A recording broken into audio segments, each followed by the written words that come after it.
যৌথ হামলার শিকার হওয়ার পর একের পর এক পাল্টা আঘাতে ইসরায়েল ও মধ্যপ্রাচ্যে থাকা সকল মার্কিন ঘাঁটিতে হামলা চালিয়ে যাচ্ছে ইরান। ফলে ধ্বংস হচ্ছে অসংখ্য স্থাপনা। এরই ধারাবাহিকতায় আরও একটি F-15 ঈগল যুদ্ধবিমান ভূপাতিত করার দাবি করেছে ইরান। 4 মার্চ বুধবার দেশটি আধা সরকারি বার্তা সংস্থা তাসনিম নিউজ এজেন্সি জানায়, ইরানি সেনাবাহিনীর বিমান প্রতিরক্ষা ইউনিট যুদ্ধবিমানটিকে গুলি করে নামিয়েছে।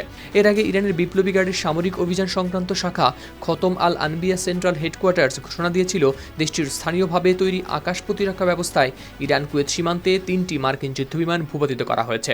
এরপর সামাজিক যোগাযোগ মাধ্যমে যুদ্ধবিমান বিধ্বস্ত হওয়ার ছবি ও পাইলটদের প্যারাশুট দিয়ে নামার দৃশ্য ছড়িয়ে পড়ে।